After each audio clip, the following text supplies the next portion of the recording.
오늘 여러분과 바울의 다이어트라는 제목으로 말씀을 나누고자 합니다. 예, 누가 다이어트 하니까 또 째려보는데요. 여하튼 저하고 끊이지 않는 단어 다이어트. 예, 여하튼 여러분들 속에서도 끊이지 않는 단어가 다이어트인 것 같습니다. 근데 오늘 제목은 바울이 했던 다이어트라는 제목처럼 느껴지지 모르겠지만 이 바울의 다이어트라는 제목은 죄에 대한 다이어트를 이야기하는 겁니다. 바울이 죄성과 싸우는 자신의 삶을 오늘 본문을 통해서 우리에게 어떻게 죄성과 싸우는지에 대한 그 다이어트 방법론을 알려주고 있다는 것을 여러분과 함께 나누고자 합니다. 뚱뚱하다고 놀림받던 여인이 있었습니다.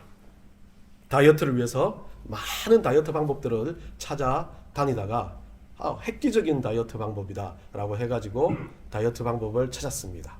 여러분도 잘 아시는 포도 다이어트. 여러분도 해보셨습니까?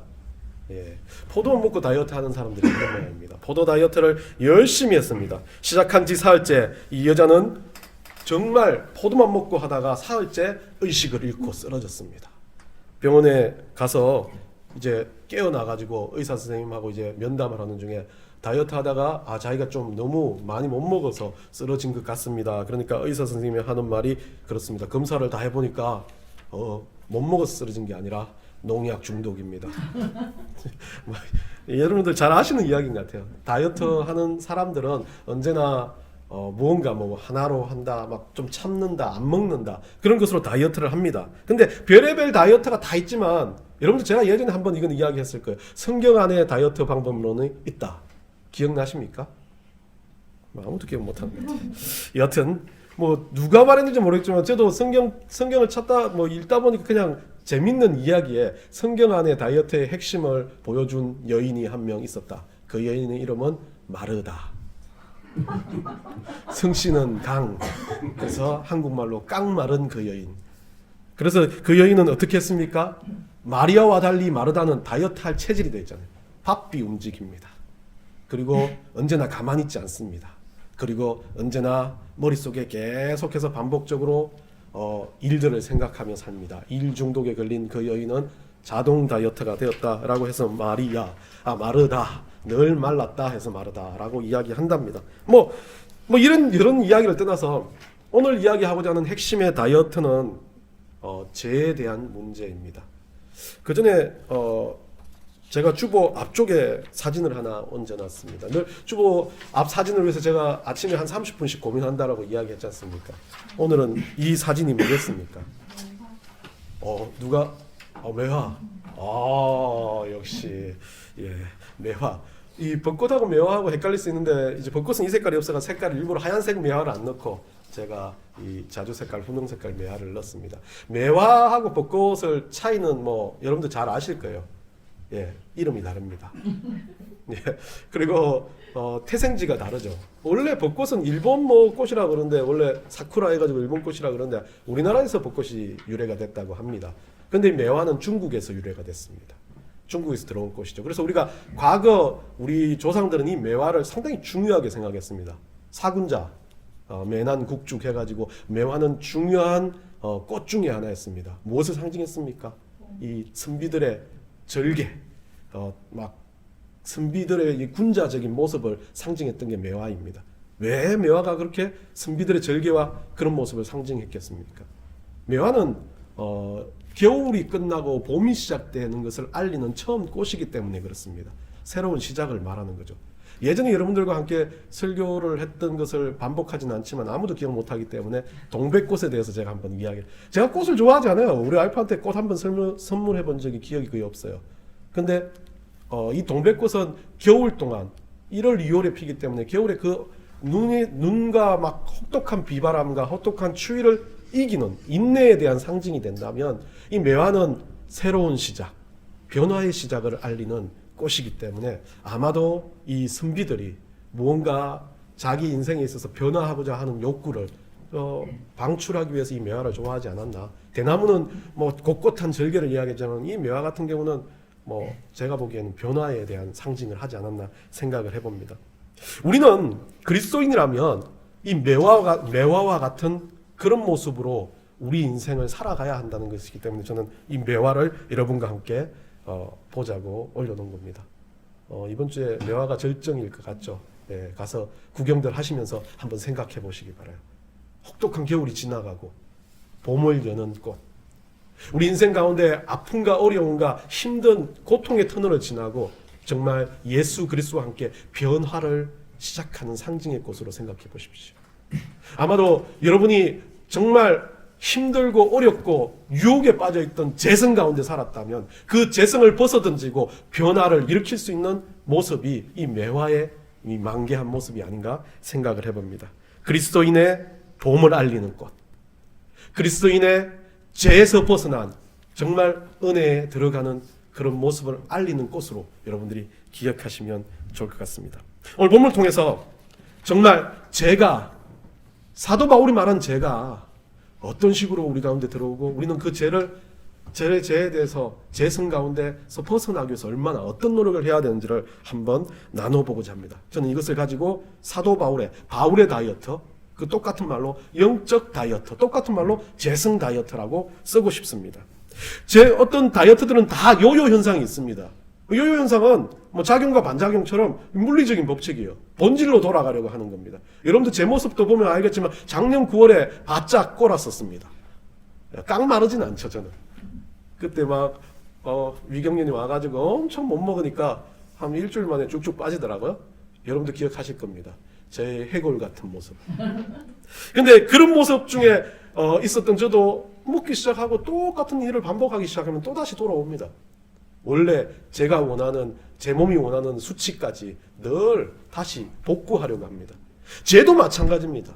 죄는 그 죄로 인해서 자꾸 회개하게끔 사람을 만듭니다. 유혹하게끔 만듭니다. 사단은 그 죄 가운데 우리를 빠지게 하기 위해서 정말 다양한 방법들을 만들어서 우리한테 다가옵니다. 그게 죄의 요요 현상입니다. 그런데 사도 바울이 말하는 이 오늘 사도 바울의 다이어트는 요요 현상을 막는 다이어트들을 이야기하고 있습니다. 첫 번째로 보겠습니다. 오늘 본문 21절에 보면 뭐라고 되어 있습니까? 그러므로 내가 한 법을 깨달았노니 곧 선을 행하기 원하는 나에게 악이 함께 있는 것이로다. 이 사도 바울이 했던 죄 다이어트는 첫 번째는 내가 죄인이라는 걸 인정하는 자세입니다. 내 안에 악한 법이 들어와 있어요. 내 안에 죄성의 유혹이 들어와 있고 내 안에 정말 그 더러운 것들이 들어와 있기 때문에 그것을 인정함으로부터 이 죄성의 다이어트는 출발할 수 있다는 겁니다. 저는 시를 늘 좋아한다 그러지 않았습니까? 이 죄성에 대한, 자기 자신에 대한 어떤 싸움에 대한 출발을 이야기하는 사람은 여러 명 있었지만 저는 이분을 참 존경해요. 윤동주. 서시라는 시 여러분들 기억하십니까? 네, 못 외웁니다. 읽어야지. 낭독을 해드리겠습니다. 제가 시를 낭독한다 그러면 다들 웃어요. 왜? 진지하게 안 받아들이고. 예. 죽는 날까지 하늘을 우러러 한 점 부끄러 먹기를 입새에 이는 바람에도 나는 괴로워했다. 별을 노래하는 마음으로 모든 죽어가는 것을 사랑해야지. 그리고 나한테 주어진 길을 걸어가야겠다. 오늘 밤에도 별이 바람에 스치운다. 다른 건 모르겠는데 저는 이 서시의 시작점이 너무 마음에 드는 거죠. 인정함입니다. 정말 죽어가는 그날까지, 천국 가는 그날까지 나는 하늘에 부끄럼 없이 살기를 나를 간절하게 소망하다. 다른 말로 하면 나는 죄인이기 때문에, 나는 악한 사람이기 때문에, 나는 더러운 사람이기 때문에 늘 유혹과 손잡고 늘 욕망과 손잡고 살아가는 인생입니다. 그렇기 때문에 나는 매번 나 자신을 계속해서 반복적으로 나 자신을 주님 앞에서 질책하며 주님 앞에서 쳐서 복종시키는 인생을 사는 사도 바울과 윤동주의 시에 나온 고백과 동일하다는 겁니다.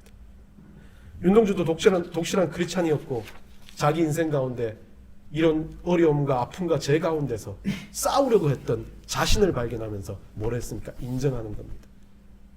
내가 이것을 버틸지 모르겠다. 내가 이것을 이길지 모르겠다. 그러나 나는 하나님 앞에서, 나는 모든 우리 교회와 동포 앞에서 진짜 부끄러움없게 살기를 인정하려고 노력하는 겁니다. 사도 바울은 그 인생 가운데 하나님 앞에서 이 일을 행했습니다. 하나님 앞에서 한 점 부끄러움 없기를, 하나님 앞에서 부족함 없기를, 죄와 늘 싸우면서 하는 말이 그겁니다. 죄와 싸우고 우리보다도 더 죄를 짓지 않는 사도 바울이 뭐라고 말합니까? 자기는 자기 안에 다른 한 법이 있어가지고 늘 그것과 싸우고 있는, 처절하게 싸움을 하고 있는 그런 부족한 존재라고 말합니다. 그래서 자기를 뭐라고 합니까? 죄인 중에 죄인, 죄인의 괴수라고 이야기합니다. 사도 바울이 죄인의 괴수면 우리는 어떻습니까? 물론 하나님 원하시는 죄의 어떤 정도와 차이는 다 있을 수 있겠지만 우리는 얼마나 부끄럽습니까? 사도 바울은 자기 자신을 낮추며 고백합니다. 주님, 제가 마음으로부터 하나님의 법을 원하지만 오늘 하루도 나의 간악한 욕심과 욕망과 내가 가지고 있는 의지 때문에, 내가 가지고 있는 내 생각 때문에 우리 하나님을 따라가지 못할 때가 있습니다. 주님이 용서하여 주십시오. 사도 바울은 그것을 인정하라는 겁니다. 죄와 싸우기 위해서 가장 중요한 것은 요요로 돌아가지 않기 위해서는 나를 인정함부터 출발해야 된다는 겁니다. 인정하지 못하는 자는 언제나 마찬가지입니다. 자기 자신을 제대로 인정하지 못하기 때문에 어떻게 봅니까? 자기가 하고 있다, 나는 좀 잘 살고 있다, 나는 좀 대단하다라는 그 교만한 마음이 들어오기 시작합니다. 그때부터는 재성이 나를 뒤엎기 시작하는 겁니다. 두 번째는요, 사도 바울이 뭐라고 말합니까? 오늘 본문 22절 23절에서 말합니다. 다 읽지는 않겠습니다. 하나님, 이 죄 가운데 싸우는 이것 가운데 가장 중요한 것은 다이어트 하고 있는, 죄성과 싸우고 있는 것 자체를 즐겨라 라고 이야기하고 있습니다. 22절에 내 속으로는 하나님의 법을 즐거워하되 라고 말합니다. 결국 죄와 싸우고 있는 내 자신을 즐거워하는 이유는 내 속에 있는 그 하나님의 법 때문이다.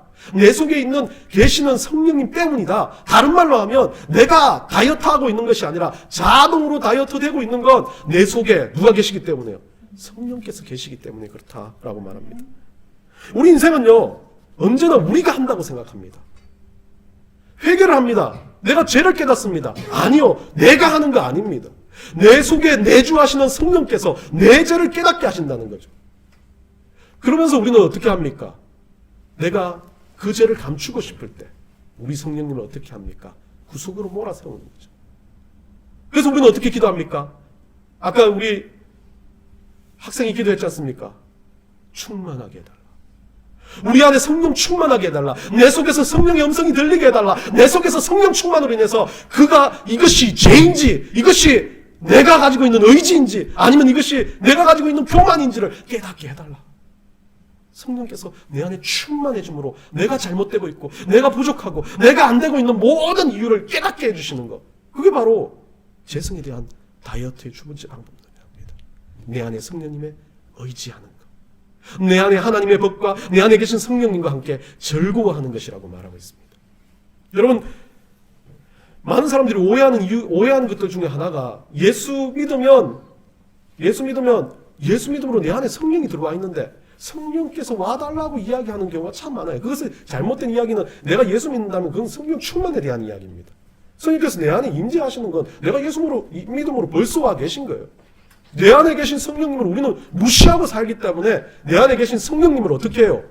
충만하게 세워드리지 못하는 거예요. 내 자아와 내 욕심과 내 죄가 풍성하기 때문에 그래요. 그래서 성령의 음성을 듣지 못해요. 여러분, 성령의 음성을 듣는 법이라 해가지고 막 시중에 나오는 책, 하나의 음성을 듣는 법이라는 책들 많이 있지 않습니까? 대부분의 이야기는, 그분들에 대한 이야기는 가장 핵심의 요소가 그거예요. 내 안에 성령이 계시면 그 성령께서 나에게 들려주시는 양심의 소리, 죄에 대한 반응, 하나님의 말씀에 대한, 하나님의 법을 알고 있는 그 말씀에 대한 되새김질이 되는 것, 그거 모두가 음성이 된다는 겁니다. 요한복음 14장 16절 17절 한번 띄워주세요. 우리 다 같이 한번 읽어보겠습니다. 14장 16절 17절입니다. 우리 다 같이 읽겠습니다. 시작. 내가 아버지께 구하겠으니 그가 또 다른 보혜사를 너희에게 주사 영원토록 너희와 함께 있게 하리니 그는 진리의 영이라. 세상은 능히 그를 받지 못하나니 이는 그를 보지도 못하고 알지도 못함이라. 그러나 너희는 그를 아나니 그는 너희와 함께 거하심이요 또 너희 속에 계시겠음이라. 예수님 우리에게 말씀해 주신 거예요. 우리가 세상의 사람은 성령이 거하지 않는다라고 말합니다. 그런데 우리 예수 믿는 사람은 우리 안에 성령이 계신다. 우리 안에 성령이 거하신다. 그것은 어떻게 해요? 우리가 믿음으로 알게 된다는 거 아닙니까? 결국 죄에 대해서 싸우는 것, 죄에 대해서 우리가 다이어트를 하는 것, 사도 바울이 말하는 다이어트의 핵심 중에 핵심은 내 안에 성령님께 의지하라는 겁니다. 내 안에 성령의 음성을 들으라는 겁니다. 요 며칠 전에 제가 오랜만에 저 길거리를 건너가지고 옛날 교회에 있는 쪽으로 가고 있었습니다. 가고 있는데 이 신호등이 그쪽 가다 보면 엄청 오래 걸려요. 맞지 않습니까? 그래서 엄청 오래 걸려가지고 신호 대기를 기다리고 있는데 옆에 있는 젊은 학생이 빨간불인데 확 지나가더라고요. 순간 제 마음속에서 건너자, 점심시간이 다 간다 라고 생각이 드는 거예요. 그래서 저는 건너려고 발을 떼는 순간 그래도 라고 생각이 들었어요. 제가 건넜을까요? 안 건넜을까요? 예? 참, 아니 지금 3년간 제 설교를 듣고 맞습니다. 건넜습니다. 건너버렸어요. 건너고 나서 중간쯤 갔는데 불이 바뀌는 거예요. 여러분 그런 점 자주 있으시죠? 그 여학생은 그냥 건너갔고 저는 중간쯤 가다 건넜는데 그 여학생은 그래도 그냥 막 뛰어가니까 그만인데 저는 중간쯤 건너가다 불이 바뀌는 순간 후회가 드는 거예요. 조금만 한 20초만 기다렸으면 내가 왜 그랬을까? 안 건너야 되는데 늘 설교하면서 신호등을 지켜라, 세상의 질서를 지켜라고 말하던 내가 또 이랬구나라고 생각. 단순한 그거 하나였어요. 제가 느끼는 그거였어요. 내 안에 그 순간 갈등하게 만드는 내 안에 양심의 소리, 성령의 소리가 건너지 말라는 소리를 저는 어겼던 거예요. 그런 단순한 거예요. 우리가 느끼는 성령의 소리는 뭐 세상을 바꾸는 엄청난 소리가 아니에요. 우크라이나로 가서 전쟁과 싸우라 그런 게 아니에요. 아주 단순한 것부터 시작돼요. 아주 작은 것부터 시작돼요. 그것으로 인해서 우리가 재성과 싸우고, 그것으로 인해서 우리가 그 죄로 인해서 계속 빠져들어가는 것과 싸우라는 겁니다. 그게 우리 주님의 음성이라는 거죠.